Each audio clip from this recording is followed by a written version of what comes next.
อัปเดตล่าสุดข้อมูลจากทีมงานกู้ภัยของประเทศไทยโดยแฟนเพจไอปอนจักริดเพิ่นได้โพสต์เอาไว้ว่ามื้อนี้มีแผนจะลำเลียงคนที่ติดอยู่ในถ้ำทั้ง7คนออกมา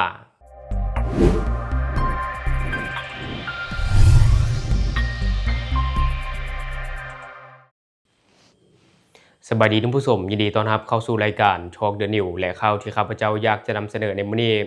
ก็จะมาอัปเดตความคืบหน้าภารกิจช่วยเหลือ7ชีวิตที่ติดอยู่ถ้ำเมืองหนองแจงแขวงไสสมบูรณ์จุดที่สนใจของมื้อนี้ก็คือว่าข้าพเจ้าได้เลื่อนเพจโพสต์ของเพจไอปอนจักริดที่เราได้โพสต์เอาไว้ว่ามื้อนี้จะเริ่มภารกิจถ้าว่าบ่มีอุปสรรคอย่างเพิ่มเติมคาดการณ์ว่าจะเป็นแผนการลำเลียงผู้ที่ติดอยู่ในถ้ำทั้ง7คนออกมาภายในมื้อนี้ขอให้มื้อนี้เป็นข่าวดีเราได้โพสต์แบบนี้ท่านผู้ชมเนาะซึ่งหลายคนก็ให้ความสนใจกับข่าวนี้เป็นอย่างยิ่ง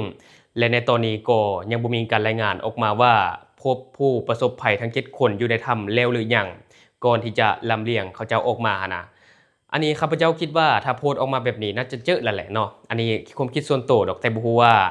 ที่จริงแล้วเจอหรือยังก่อนที่จะปฏิบัติการลำเลียงแน่นอนแหละเขาก็ต้องกดพบก่อนเป็นบ่ท่านผู้ชม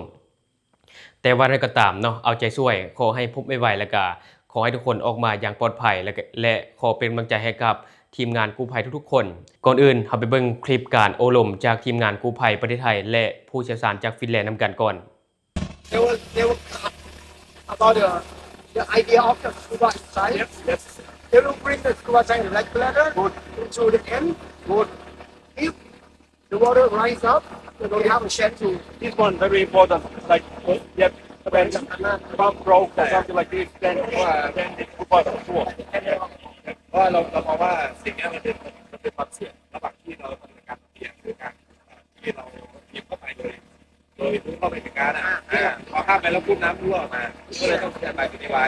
นะแล้วต่อมาเนี่ยก็กังวลเรื่องของวิธีการ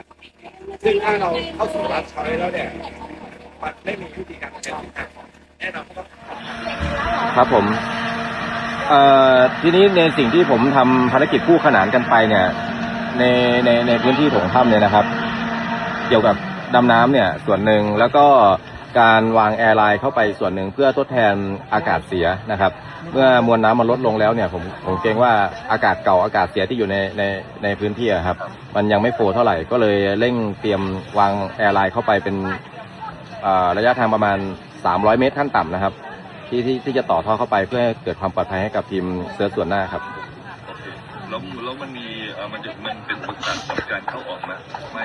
อุปสรรคการเข้าออกไม่เท่าไหร่ครับใช้ท่อขนาดเล็กครับย่อขนาดครับครับได้ครับเพราะสิ่งที่ห่วงเนี่ยอัดโลเข้าไปเลยใช่ไหม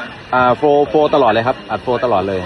ใช่ครับแล้วก็ไม่ใช้เครื่องปั่นไฟครับใช้เป็นตัว power box ครับผมเพื่อป้องกันความเสี่ยงนะครับในขณะที่ทีมเข้าไปปฏิบัติการเนี่ยระบบเครื่องปั่นไฟอะไรต่างๆจะดรอปทั้งหมดครับไม่ให้ใช้ครับเพื่อความปลอดภัยให้กับทีม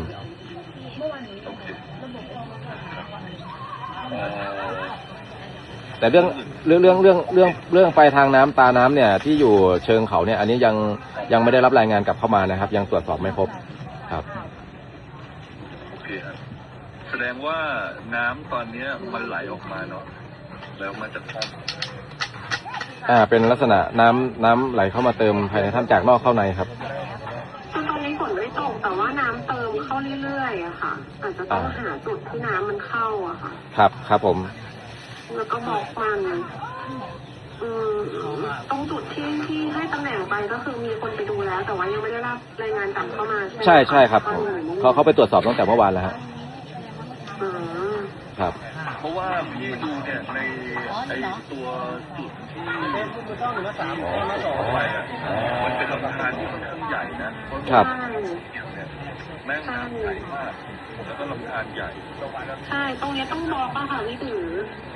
เพราะถ้าเจอตัวนี้ได้ก็จะดีครับเร่งรัดอยู่เหมือนกันแต่ยังไม่มีการตรวจสอบแจ้งรายงานกลับมาครับให้คนในพื้นที่ไปดูครับแล้วก็ให้ทางICน่ะติดตามผลแล้วค่อยแจ้งกลับเข้ามาส่วนหน้าครับแล้วก็เขาเข้าใจใช่ไหมฮะว่า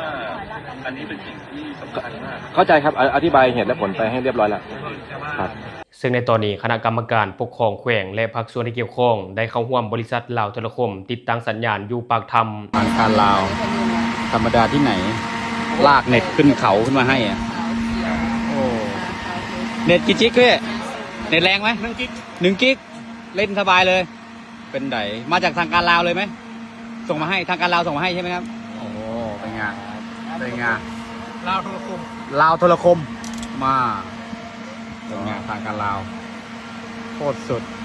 ส่งอินเทอร์เน็ตขึ้นมาบนภูเขาเลยนี่นะครับนู่นน่ะเขาต้องลากสายจากนู่นแล้วด้านล่างมานะครับคือเดินขึ้นเขามาลากสายขึ้นมานี่เป็นได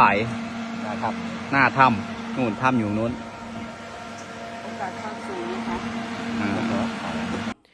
อิงตามการรายงานข่าวของแฟนเพจข่าวเศรษฐกิจสังคมได้รายงานว่ามาฮอดปัจจุบันคณะกรรมการปกครองแขวงและภาคส่วนที่เกี่ยวข้องโดยเฉพาะบริษัทลาวโทรคมได้ติดตั้งสัญญาณอยู่ปากถ้ำพาหินบ้านพันไสเมืองลองแจงแขวงไสสมบูรณ์สำเร็จแล้วส่วนอุปกรณ์ปฏิบัติภาคสนามเป็นต้น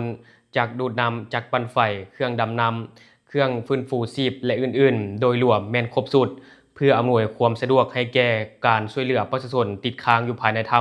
ำท่านางเพชรสมัยโพไสยวงศ์รองประธานคณะกรรมการปกครองแขวงไสสมบูรณ์ประธานคณะกรรมการปกครองภัยพิบัติขั้นแขวง